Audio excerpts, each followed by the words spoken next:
Антрополошки песимизам. Човештво без Бог. Ова е предновогодишна колумна, драг читателу. И прости ми што незиниот наслов диагностички по однос на постмодерната цивилизација може да те онерасположи. Ама ти сепак собери сили и крени ја, твојата новогодишна здравица, за подобра идна година. Оти секоја година од нашиот живот е само една бразда во големата Господова нива на вечноста. Една микроепоха, како и онаа што доаѓа по неа со следната година. И се така, како што би рекол Готама Буда, додека не ја измешаме во нирвана нашата со космичката прашина.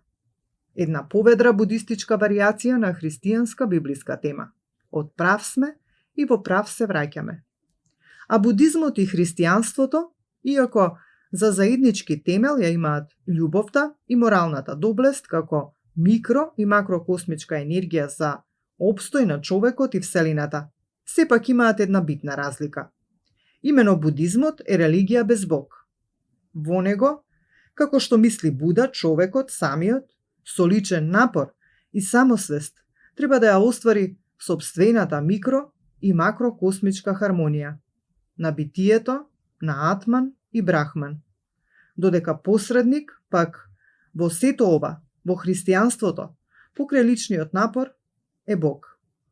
Да, и сега, имено, токму со Бог влегуваме, драг читателу, во темата на нашата денешна колумна – антрополошкиот песимизам.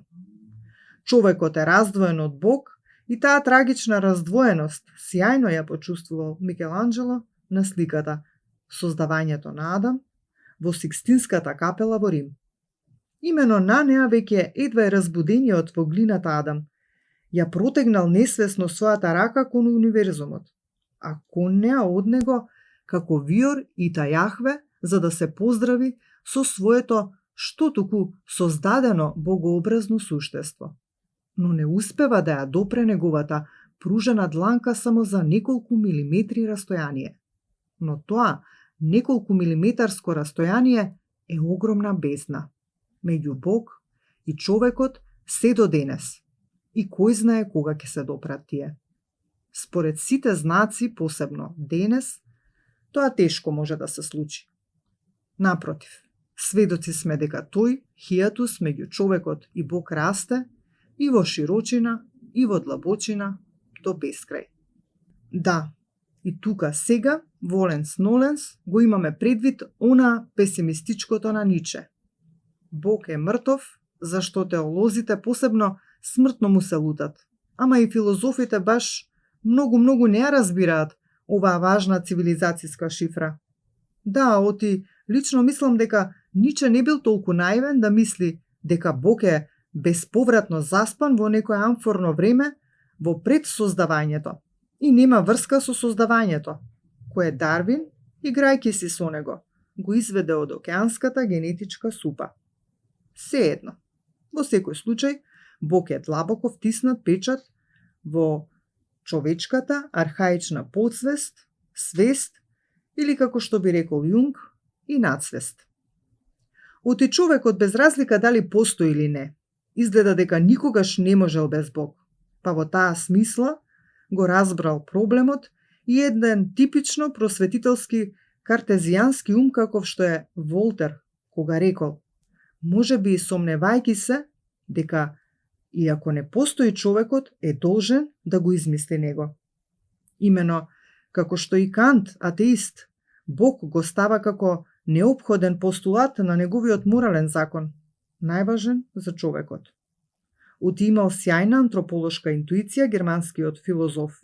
Без него тој закон е неубедлив и дури и мртов, а тој во себе ја содржи и најдрагоцената негова субстанција, љубовта кон човекот и човештвото.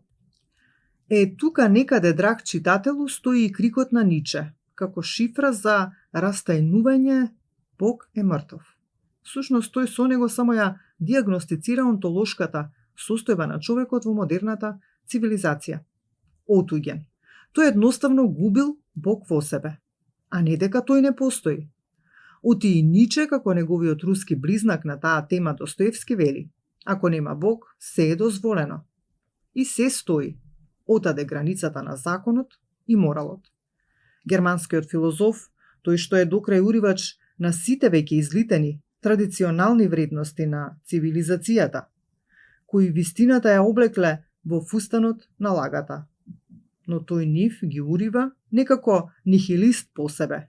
Нихилизам заради нихилизам, туку за создавање нови вредности на урнатините на старите, а што значи дека таков, тој е во основа позитивен нихилист. Инаку, ако Бог е мртов, како можел Ниче пред смртта да рече: сакам да бидам како оној распнатиот, а Гете како варијација на тема: дајте светлина. А Бог и светлината се синонимни поими. Во таа смисла да го потврди тоа и Христос вели: јас сум светлината на светот. Бог е, како што мисли и Јунг, епицентарот на нашето битие. Тој е светлината без која човекот им се препушта на темните нагони во себе, кои водат кон екстремен егоизам и материјална лакомост, кон дарвинизам, кон агресија и деструкција, карактеристични за првобитниот човек, кон газење на послабиот, до негово демолирање како човечко суштество. И тука, во таквиот дарвинизам, драг читателу, страдаат не само поединци, туку и цели помали и сиромашни народи. Па дури и цели сјајни цивилизации како што се тоа маите, инките и ацтеките во Јужна Америка. Тоа е дело на богатите од плјачкање западни колонизатори што ја одраа кожата и на прекрасната Африка. Така и таквата темна цивилизацијска слика се вклопува во рамката на она што се вика антрополошки песимизам. На човекот кому понекогаш му е поништено и последното упориште што го има – надежта. Многу катастрофи во историјата го поништувале тоа упориште до неговото повторно оживување и будење на огнот на животот од пепелта. Во европската колонизаторска историја, почнувајќи од Колумбо, кога започна геноцидот на индијанците, па наваму, тоа е константно утврден ритам на постоење на човештвото, тормозено од варварскиот нагон на западната цивилизација, за просторна експанзија и материјален грабеж, докај што ќе стасаат незините темплари, крстоносци и конквистадори. Но парадоксално таа во материјалната лакомост, фрлајќи ги под нозе сите онтолошки и духовни вредности, не се штедела ни самата, предизвикувајќи за неверојатно краток рок од само неполни 2 децении, 2 светски војни, во кои поради незината темна страст е вовлечен целиот останат свет и невините народи на Африка, чија невиност во Европа ја споделуваме ние македонците. И тоа се вика, драг читателу, антрополошки песимизам. Наенергично на него по Втората светска војна укажа германскиот филозоф Теодор Адорно, а потоа независно од него и полскиот поет Тадеуш Ружевич.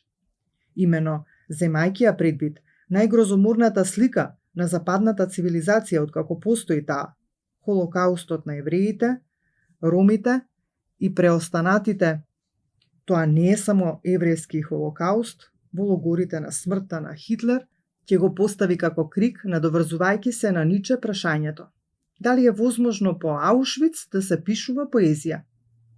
Така и покрај тоа што и Ниче мисли дека во целиот антрополошки песимизам единственото упориште што му преостанува на човекот е уметноста. И пак, и тука, тој е на иста бранова должина со рускиот близнак Достоевски. Убавината ќе го спаси светот. Така, оти во цивилизацијата паралелно чекорат светлината и темнината. Екзистенцијалниот канибализам како илустрација на Дарвиновата теорија, на еволуционизмот без Бог и ангелизмот на уметноста, вклучувајќи тука и на поезијата, која разбирливо по грозоморните слики на Аушвиц, Адорно ја доведе во прашање. А ако одиме поназад, тој антрополошки песимизам го диагностицира негде столетија и половина пред него Хелдерлин, пред настапот на златното теле на капиталот и епохата на капитализмот, поставувајќи го исто така драматично, но во случајот и визионерско прашање. Шуму поети во скудно време. А едно столетие понего на таа драматична тема се изјасни ирскиот поет Вилијам Батлер Јейтс, кога крикна, диагностирајќи ја цивилизацијата на 20 век. Напукната е оската на светот. Да, и тој антрополошки песимизам, кога по Аушвиц силно го детектираа Адорно и Ружевиќ, не престана како цивилизацијски, пред се западен. Вампиризам што се храни од својот темен нагон за деструкција на послабите и невините. Она што е посебно пак тука, карактеристично и обесхрабрувачки е амалгамизирањето на таа темна енергија од страна на мукните, како цивилизацијски феномен, посебно во тој контекст, карактеристичен за западните колониалистички нации.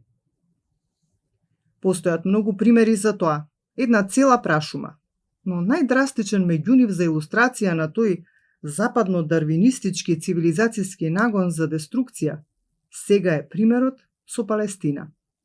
А ситуацијата на фузирање на темниот варварски нагон на Западот е присутна и во судирот во Украина, иако тука тој Левијатан од откровението на апостол Јован веќе ги крши своите волчешки трансилваниски заби. А што се однесува до Палестина, тоа е знак дека тука некаде заглавил и избраниот народ со неговиот Бог, Јахве, за кого Фројд во неговата студија Мојсе вели дека е позајмен од мидијскиот бог на вулканот. А Мојсеј не е евреин, туку египтјанец, така вели Фројд, а тој е евреин. И некој било. Сеедно, примерот на Палестина целосно ги потврдува сите тези на просветлените хуманистички умови за антрополошкиот песимизам во кој, рековме, е убиено и последното упориште на човекот. Надешта. Ноктурно, де профундис, мементо, мори. Бескрајна е таа тема на уништување на Бог и божественото во човекот. Деструкцијата што е дело на човекот. И тоа е она што е депресивно тажно во овој случај. Фактот дека човекот не извлекол никакво историско искуство, почнувајќи од пештерата Алтамира се до Елисејските полиња, прекрасните западни катедрали, во кои меѓутоа никогаш не влегол Бог, и палатите на Брисел, изградени со крвавите диаманти на белгискиот крвожеден крал Леополд од Конго, во кои сега е сместена западната цивилизација на бриселска Европа, скриена под перверзната божем космополитска и еврохуманистичка маска. Еу фактот дека човекот не напреднал ни милиметар напред кон просветление и хуманизам за сите, а не само за богатите и моќните.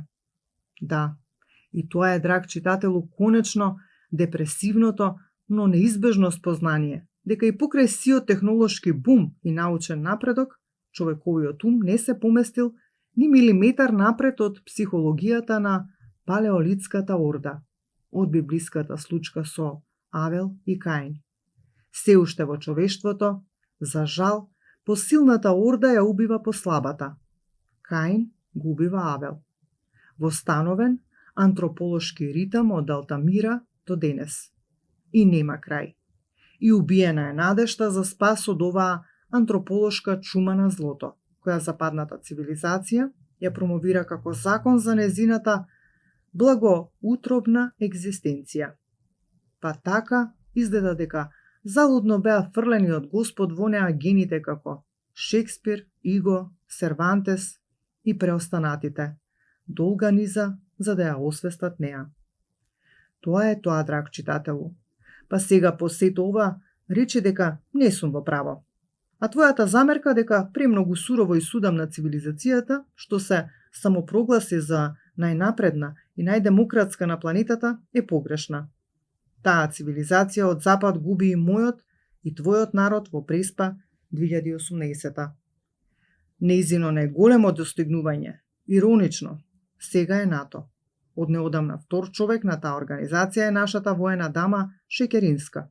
И тоа е, дали намерен или случаен, жесток сарказам за потолку пониженија пред тоа да се допонижат македонците. избрани од суровата цивилизација како јагне за клање, онака како што го стори тоа таа и со Исус на Голгота, што стана синоним и за долгото историско ништење на нас, кои како и тој не пуштивме глас, додека не водеа на губилиштето во Преспа, нашата, како што го замислиле тоа джелатите на цивилизацијата, последна Голгота, по која ќе не примат во нивната трговска и се уште колонијалистичка и профитерска организација Европска Унија како идентитетски мртовци. Но ако мислат дека тоа е само македонска смрт, не знаејќи дека ние како Исус 100 пати сме ја победиле смртта со смрт, се излажале. Оти тоа е уште повеќе смрт на цивилизацијата што се распаѓа отколку наша смрт. А таа ќе ја почувствува неа кога конечно врз незиното ѓубриште, цвеќето никнува од ѓубре, Стринберг, ќе помине да го посее новото цивилизацијско семе, плодната азијатско-руска бразда на БРИКС, со кинеската визија, појас и патот на свилата за цивилизацијски спас на човештвото. А дотогаш тоа останува. Посебно во Ариевскиот запад, што го бранише Геринска со НАТО, обвиткано со смогот на антрополошкиот песимизам, без Бог и без обожествен човек.